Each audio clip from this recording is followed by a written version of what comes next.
them in sales and stuff. So, but then you have like, there's a crypto artist segment that's like, oh, this is the PFP, this is just profile pictures.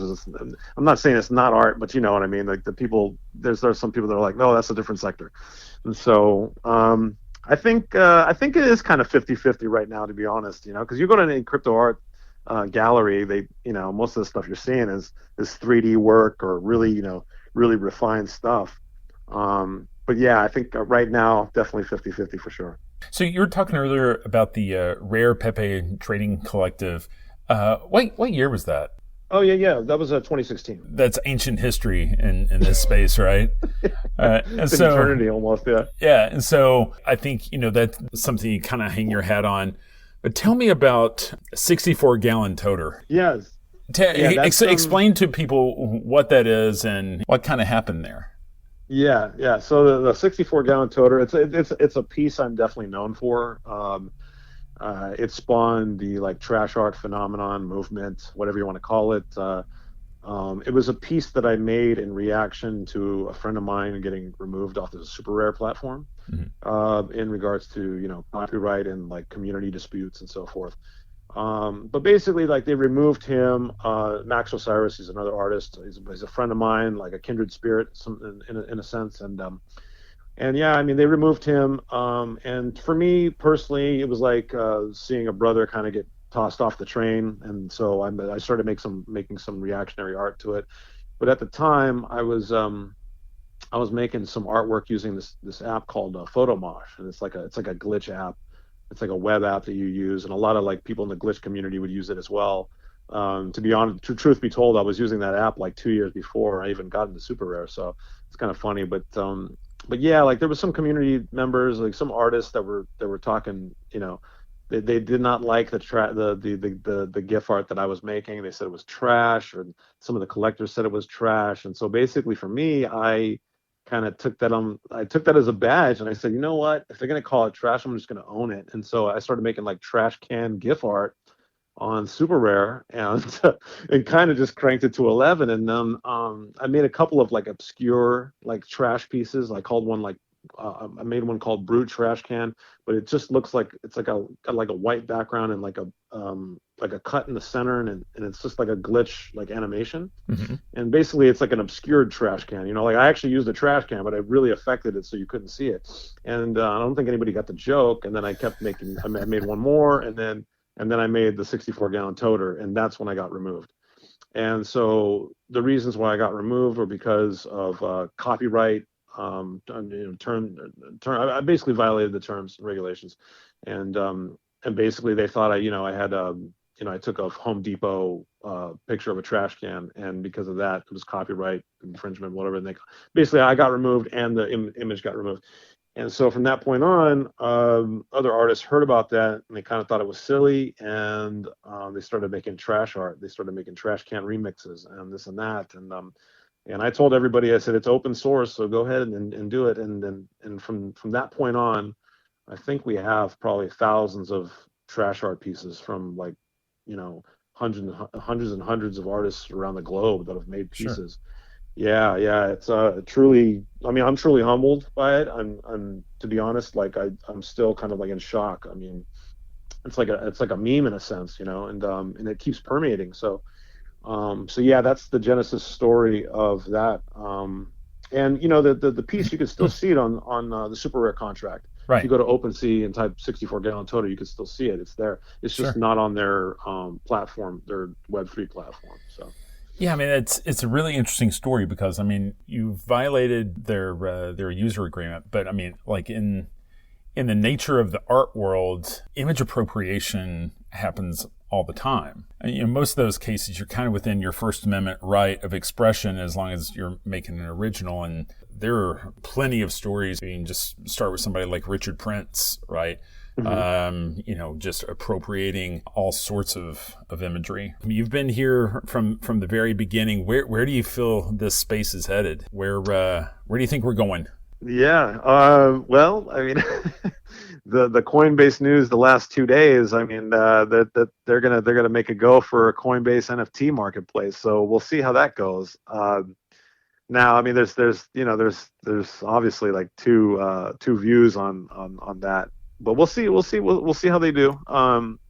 But it seems to me that I think the NFT space is going to start maybe forming its own like social media aspect. I think a lot of the action happens on Twitter, because Hmm. it's just the only way most crypto people can communicate, and it's crypto native. I mean, I remember seeing Twitter like around 2014, when like Vitalik Buterin like started his account and stuff, and no, all these people were unknowns, and they all grew up, they basically just made names for themselves off of that platform. So everything's native there. So that's why, I mean, for me, it was natural for crypto art to go straight to Twitter and DeFi and everything, because everything's there. And so, but now that I think about it, you're seeing OpenSea, OpenSea technically, with if they had a messaging system, it technically is a social media in its own way. We just don't have a way to communicate on that platform. So I think like seeing Coinbase try to do their thing, I think they want to try to bridge that gap. It Hmm. seems like they want to kind of do like I don't want to say Facebook NFT, because I really don't want it to turn into that. You know what I Right. mean? I want something cooler than that. I don't want to like have an old model used for something new. But definitely, I think I see a convergence of like the people that are doing NFT stuff and then finding a way to communicate on certain platforms. So I Mhm. think when you first responded about Coinbase, you said there are like two sides to the coin. What Yeah. what in your mind? What are those two sides? Well, the one side, which is like the artist purist, they're going to say, oh, it's going to get too corporate, everything's going to get watered down. I mean, you're going to have an influx of people just making a bunch of like quote unquote crap NFTs, and I mean, it's just inevitable with anything. Everything Hmm. gets super big, and there's things that get washed out and stuff. So there's that one side, and then there's like the positive side. It's just like bring on the new million signups of people interested in NFT, which I think is just it's just a natural thing. And so for me, I'm just gonna just watch it, to be honest. And I don't know, maybe it'll be cool. We'll see. So what hurdles do you think stand in the way of this space growing to the next level? I think the influencers in the NFT space are kind of getting a little, I don't know. There's a lot of flexing going on, and I understand that.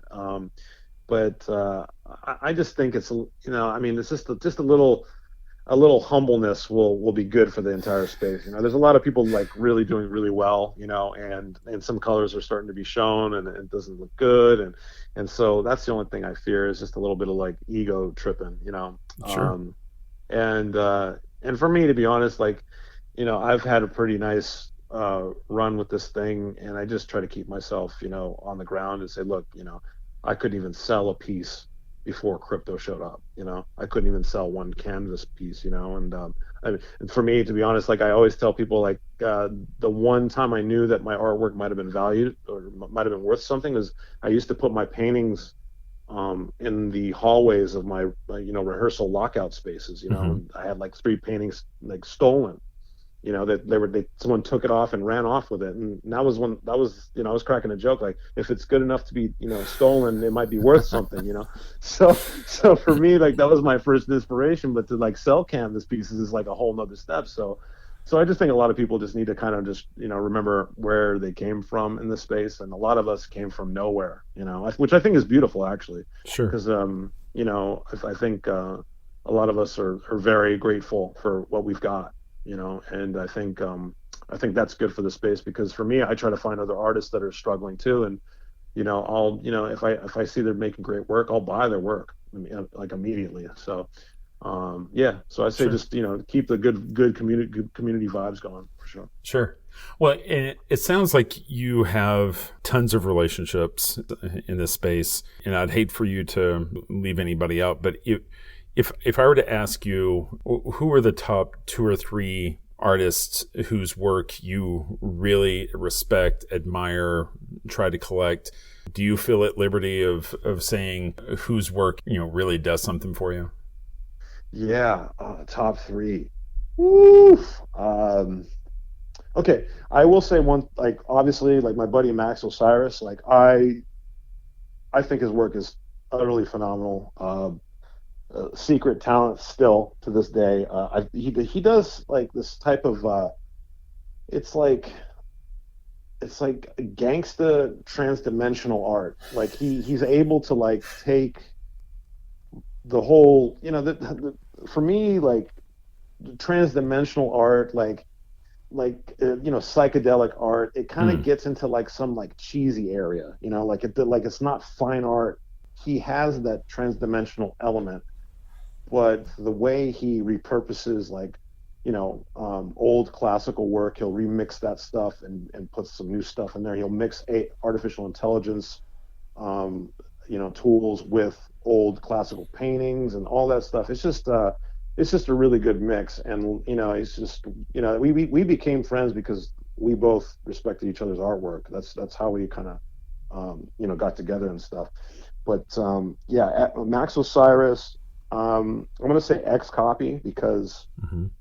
X has been consistent ever since I saw him in the early days of Super Rare. And he's got a knack for like memology in a sense. A lot of his work has almost how would I say, it's almost documented the movements of like the memes in crypto culture. Like Hmm. there's a piece called NGMI that he made for Bonhams, which is not going to make it, and that's normal vernacular now in the crypto space. Like it's said almost every single day now, and that's the title of one of his pieces. And yeah, if you look at his work, there's always something in there that has made some type of commentary on certain crypto phases during the time that he was in it. So for me, like his visual work is great. Visually, it's fun to look at. It's like total like punk. It's not nice to the eyes, but it is in a sense. Hmm. It's a little bit abrasive, but he has other things like underneath it. That's like that.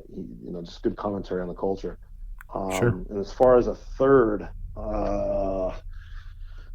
oof, I'm trying to think. I'm trying to think here, real quick, real quick. I'm gonna say Lulu XXX. Okay. Um, and I became friends with her.